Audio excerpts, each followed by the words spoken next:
Assalamualaikum warahmatullahi wabarakatuh. Kembali lagi bersama kami mahasiswa Teknologi Pendidikan Undikma. Kali ini kami akan menyampaikan materi pelajaran IPA kelas 8 mengenai sistem pencernaan manusia dalam bentuk media video pembelajaran. Apakah adik-adik tahu apa itu sistem pencernaan pada manusia? Sistem pencernaan merupakan serangkaian jaringan organ yang memiliki fungsi untuk mencerna makanan. Organ-organ saluran pencernaan meliputi mulut, kerongkongan, lambung, hati, usus halus, usus besar, dan anus. Organ pencernaan pada manusia. Yang pertama ialah mulut. Mulut merupakan salah satu organ yang punya beberapa fungsi penting bagi tubuh. Rongga yang dimulai dari bibir dan berakhir di tenggorokan ini memungkinkan kita untuk bernapas, berbicara, dan mencerna makanan. Gigi memotong makanan menjadi potongan-potongan kecil.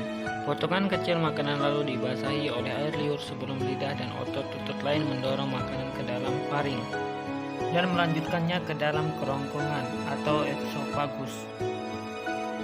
Bagian lidah terdiri dari papila, yakni tonjolan-tonjolan yang berfungsi mencengkeram makanan dan mengenali rasa.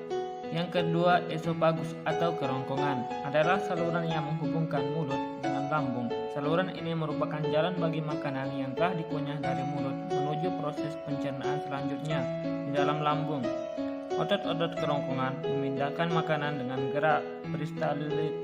Ini adalah kumpulan kontraksi dan redaksi otot yang menimbulkan gerakan seperti gelombang sehingga makanan terdorong masuk. Yang ketiga, lambung.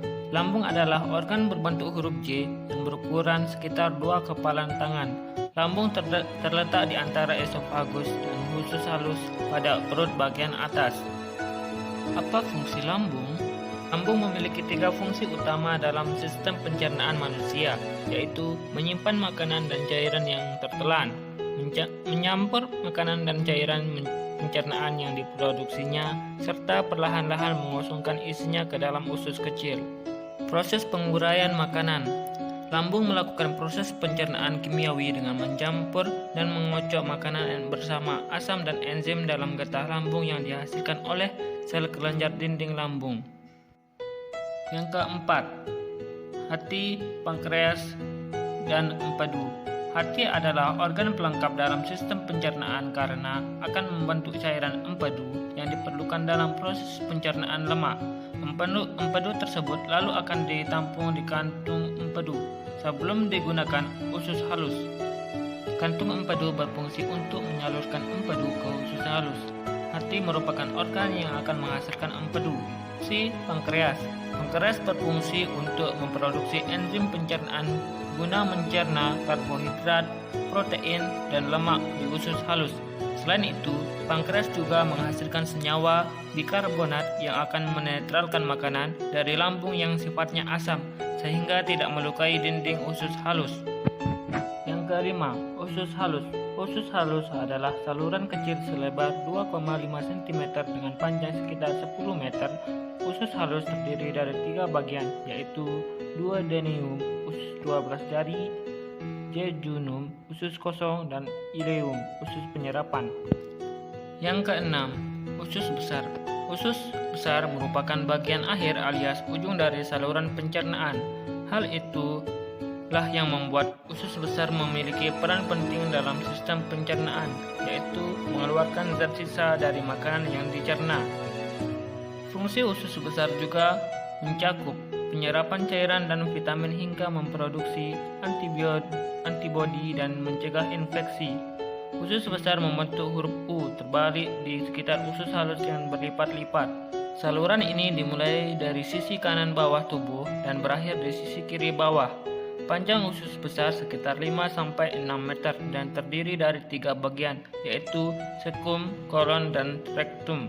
Sekum adalah kantung pada bagian awal usus besar. Area ini menyalurkan hasil pencernaan makanan yang telah diserap dari usus halus menuju usus besar. Kolon adalah tempat cairan dan garam diserap dan memanjang dari sekum ke rektum. Yang ketujuh, rektum dan anus. Rektum adalah bagian akhir dari usus besar yang berfungsi sebagai tempat penampungan fases sementara sebelum dikeluarkan dari tubuh. Saat rektum sudah mulai penuh, otot-otot di sekelilingnya akan terangsang untuk mengeluarkan fases. Inilah yang membuat kita merasa mulas dan ingin buang air besar. Fases nantinya akan dikeluarkan melalui anus. Anus merupakan bagian paling akhir dari saluran pencernaan manusia yang berbatasan langsung dengan lingkungan luar. Fungsi anus tak lain adalah sebagai tempat keluarnya fases. Otot-ototnya bisa berkontraksi di bawah kendali untuk mengatur pengeluaran fases. Proses defekasi anus. Fungsi anus yang pertama adalah untuk melakukan proses defekasi. Defekasi adalah proses di mana tubuh membuang kotoran sisa pencernaan dalam bentuk fases. Defekasi terjadi akibat adanya reaksi otot pada dinding rektum yang dipengaruhi oleh sistem saraf. Otot yang bereaksi tersebut adalah otot sfinkter. Fungsi anus yang kedua yaitu untuk membantu mengatur keluarnya fases. Pada proses buang air besar, kita juga bisa mengatur fases sesuai dengan apa yang kita inginkan. Fungsi anus yang ketiga yaitu untuk menahan BAB di saat tertentu. Saat kita belum berada di toilet, kita sering menahan BAB terlebih dahulu. Hal ini dapat terjadi karena adanya kontraksi otot sfinkter serta levator setelah menerima impuls dari otak. Baiklah adik-adik, sampai di sini saja penjelasan kita tentang sistem pencernaan manusia kali ini ya. Semoga bermanfaat.